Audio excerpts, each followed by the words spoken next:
Dearly beloved, we gather here to say our preemptive goodbyes to a core workaround of the Netflix user experience that has bonded us together for years. Amen. That's right. The streaming giant announced a few days back, by accident, that we will soon regrettably have to part with password sharing. You know, paying once for a Netflix account and dealing your username and password out to anyone looking to get their sweet, sweet fix of Emily in Paris Season 3. The loophole was just too hot to handle.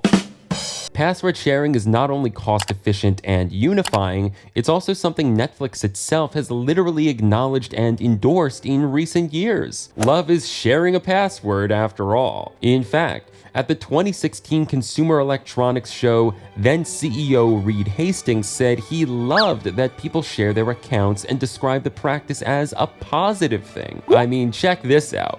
In May 2020, our guy Bruchmar said his brother's ex-girlfriend had been covertly using his Netflix for 2 months by naming herself Settings and putting a little gear in her profile picture. Netflix responded to this tweet with a one-liner that says it all. Respect. But in spite of the company's history of cheeky wink-wink responses to the practice, it's looking like the days of relatively unchecked laissez-faire Netflix password sharing will soon be behind us. You tell me I can't share an account with a stranger? Things are out of control. Netflix, what made you do this?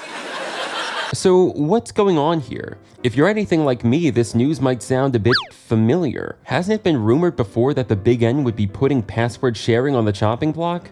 Well, this time it seems like they're for real. Thing is, we weren't actually supposed to know yet? Yeah, apparently the Netflix Help Center page was mistakenly updated for a bunch of countries to include the big news. I like to think some disgruntled intern on staff just couldn't wait. They had to click publish and watch the chaos ensue. But what change did the page actually report? I certainly don't want to leave you guys in the dark on this one, so let's get into it. Netflix said, again prematurely, to make sure to connect your devices to the Wi-Fi networks of your, quote, primary location at least once every 31 days. Otherwise, those devices could be blocked. Also, poor Uncle Larry in Tacoma will have to pay an account sharing cost that's rumored to be around $4 for his extra device. That's because anyone outside the household will soon be considered beyond the boundaries of the privileges granted to the primary account holder. Of course, the vague definition of household has fallen under scrutiny. Like, what if your kid goes away to college, or you're in a long-distance relationship, or you travel often? Like, who gets to stay in the circle? Now, Netflix was certainly aware of the not-so-warm response this news would prompt. It even says so in the company's most recent letter to investors.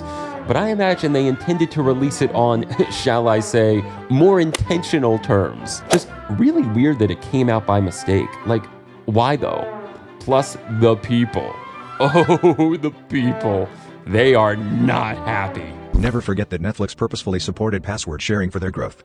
You are paying for a certain number of screens. It shouldn't matter where those screens are located. Netflix about to find out the entire streaming ecosystem is based around people sharing passwords. LOL, it won't be pretty. In an effort to curb password sharing, Netflix has made their library of movies and TV shows very bad. Even famed Olympic gymnast Simone Biles chimed in on the password sharing conversation. Now, as it turns out, this death to password sharing has been a point of discussion for some time, and for about the businessy reasons you'd expect. The research firm McGee estimated all the way back in late 2018 that Netflix was losing about $135 million each month due to password sharing. Surprisingly enough, the perpetrators represented only just under 10% of Netflix's total subscriber base. Hell, I thought everybody handed out their passwords. Then again, I might just be biased, since us young folks are consistently the biggest password sharing offenders. I guess we're too constrained by our daily avocado toast expenditures to afford dishing out $15.49 a month for the standard pricing package. Boy, have we got our priorities wrong. So you think that young people have now got the prospect of never owning a Netflix account. Absolutely, when you're spending $40 a day on smashed avocado and coffees and not working. Of course. Absolutely. Anyway, fast forward to today, and Netflix says about 30 million households in the US and Canada engage in the egregious act of password sharing. That's more than double that reported by McGee only 4 years ago. So, all jokes aside, it's not hard to see why Netflix is pulling a fast one on us now. The company wants to squeeze as much out of its darling subscribers as it possibly can. And in case you'd rather hear the quiet part out loud, let's take a look at that recent letter Netflix wrote to its investors. We continue to operate in a highly competitive market as consumers have a vast number of entertainment choices. Beyond our direct streaming competitors, we also vie for consumers' time against linear TV, YouTube, short-form entertainment like TikTok, and gaming, to name just a few. Bottom line, I think Netflix is scared shitless of the increasing viability of its chief competitors.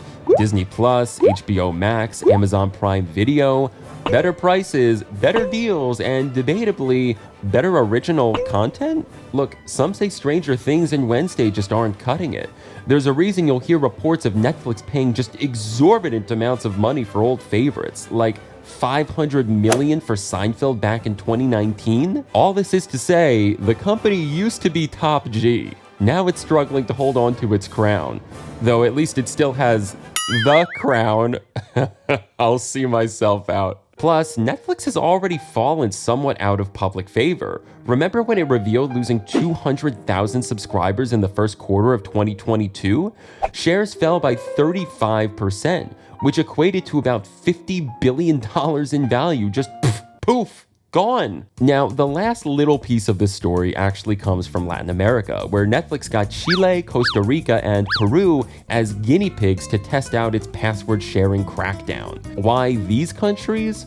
Well, Central and South America broadly represent Netflix's lowest revenue per user, and the company reportedly didn't want to, quote, suffer a large amount of subscriber goodwill lost. Geez, when you put it that way, what could possibly go wrong? Well, let me tell you, the no password sharing policy was done progressively, so only some and not all customers had to fork over extra. This led to confusion, anger, and even service reps giving out special verification codes for free password sharing on an account if a subscriber called and complained. So just an absolute bloody mess. At the same time, this leads me to wonder what the future of password sharing is in the first place.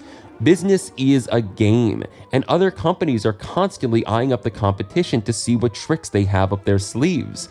It doesn't seem like any other streaming companies have imminent plans to nix password sharing, but what if Netflix achieves some level of success here? Unless people perform a mass exodus from the platform and say, Netflix, you're dead to me.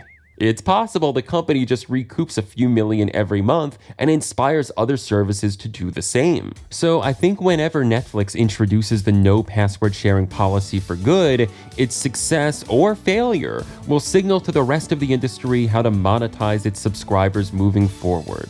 So, Netflix, we're mourning, we're grieving for the imminent death of password sharing, but we're also watching. Tread lightly, Big N, tread lightly.